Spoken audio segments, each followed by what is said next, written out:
Hello and welcome. I'm Anthony Flores with Worth a Watch, doing a terrible Orson Welles impression, or the brain impression from Animaniacs. This month we go and dive into a whole world of terror and Mrs. Pelt's fish sticks. For those of you who don't get the reference, you obviously never saw the show, but it doesn't matter. Today's review is so terrifying and just all around creepy and disturbing. And I'm gonna stop doing this impression because it's really hard to make. Boo! That's hard to do. Wow, that was an odd entrance, wasn't it? Or intro. I didn't enter a new room. Well, I don't have much movies behind me. Sadly, I don't have my large shelf like I used to in this corner. And again, my apologies for the lighting and everything else in between, especially the editing. I may not be able to edit, but hell, that's not going to stop me from doing Halloween month. Like last year, I wasn't able to edit. This year, not so much either. But you know what? I'm going to have fun. I'm going to enjoy talking movies with you all month long. I'm going to be talking about various horror films, animated, comedy-oriented, whatever they are. There's a good little sample right there behind me.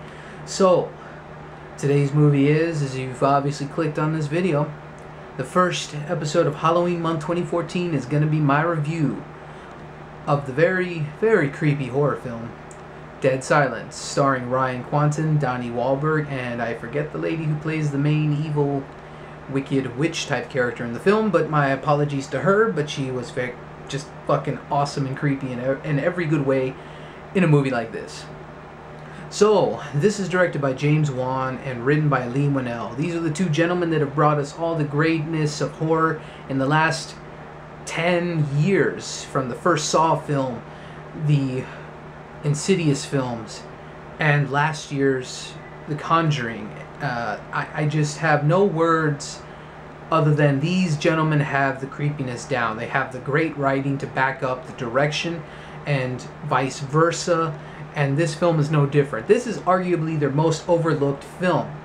It's creepy, it's very, very bleak and grim, and it's got its own sense of atmosphere, which just really, really cements the creepiness factor in this film. We have our main character played by Ryan Kwanten from True Blood fame. He is a man who is just about to just enjoy a dinner with his wife, and then lo and behold, the dummy arrives at their door. And all hell is officially going to break loose, because if you all know, when you see a little puppet in one of these James Wan and Leigh Whannell films, you're fucked. The Billy puppet from the Saw movies, the Billy puppet in this film, and then of course the Annabelle doll from The Conjuring, and then now the spin-off is coming out this year. So yes, puppets and dolls, not such a good thing when it comes to these movies, are they? They never really are. And from then on, the film just brings back a legend that comes to mind to the main character. And then, sadly, this is not really a spoiler, but his wife ends up dying in the first act of the film because of unknown creepiness. And we all, of course, know the doll has something to do with it. And sure enough, it is the spirit of a woman who was a ventriloquist in Ryan Kwanten's character's old town, Raven's Fair. And from there, he wants to investigate his wife's murder, but not far behind him is Donnie Walhberg's detective character, who thinks he's technically a suspect in the whole killing of his wife and her fiancé, now that I think of it. Either way, the point is, they both end up in Raven's Fair to investigate, and there is some fatherly issues. The father played by Bob Gunton, and the stepmother played by Amber Valetta. Ryan Kwanten and Bob Gunton had some pretty good chemistry, showing the bitterness between the characters on how much they hate each other as to what's going on in their lives. And when it comes to the discussion of Mary Shaw, she's basically like Voldemort. You don't say her name, shh. That's what everybody in the town says. Very much like Voldemort, you just can't say his name, no, and you know, that's a terrible British accent. Anyways, from there we have a slew of creepy factors going in. The doll just keeps appearing.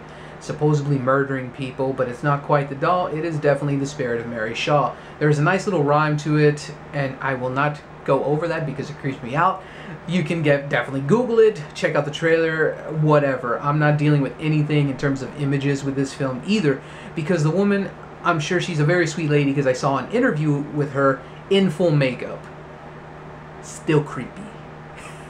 But she seems very sweet, and I'm sure she's a very nice grandmother or to somebody out there in the world. But yeah, even just her speaking in an interview with the makeup on was creepy as fuck. In the film, just picturing her in my head, it's terrifying. I saw this with my brother. We both watched it on DVD for the first time when this film was released. I don't remember if it was like 2005, 2006, 2007, somewhere in between there. And this was, of course, at the height of the Saw fame as well, but shockingly, this movie bombed, and it didn't catch any fire from the Saw franchise. And it's funny, because there are so many nice relations with this. Not only is it written and directed by the same guys who created the Saw franchise, but it also has an amazing, creepy score by the man who made the score for the Saw films, Charlie Clouser. The man, it made it distinctive enough, but added more piano and creepiness. If you know the Saw score, it's very similar, but with a lot of subtle, darker piano synthesizer tones, and it's really adds to the bleak atmosphere. It's very gray. It's something out of a Tim Burton movie, really, and it's very creepy all around. And the way the whole thing plays out, because I'm not going to give any more away to the plot of the film, the investigations become higher and higher as to what's going on.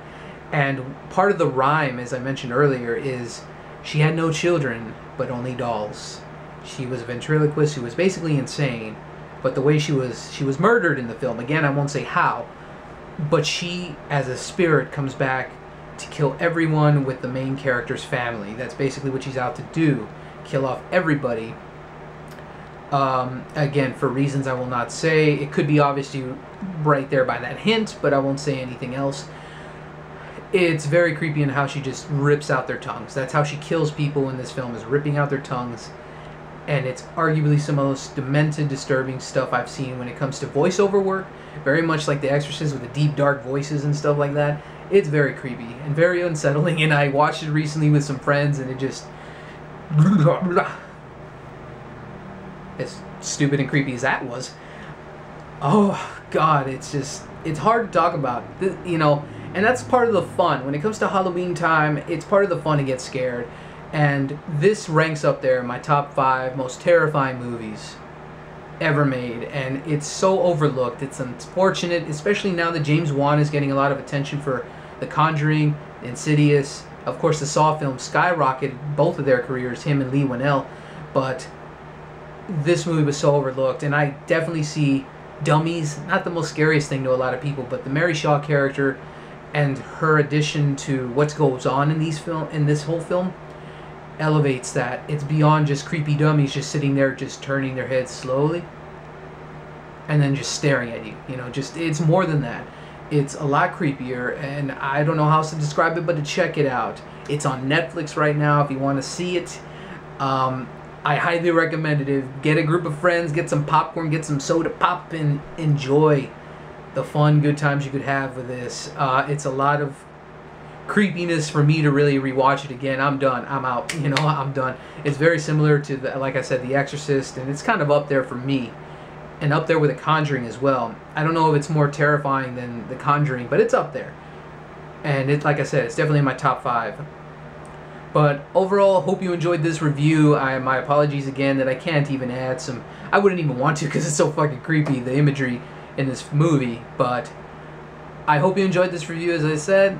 Thank you so much for watching, and stay tuned for many more Halloween month episodes. It's October 1st now, so as I'm going to film this. So, yeah, we got 31 more days. I'm not going to be doing every day, but I definitely will be doing more than one a week, I hope. So stay tuned for more videos, more Halloween goodness coming your way very soon. So I'm Anthony Flores with Worth a Watch, and keep going to the movies.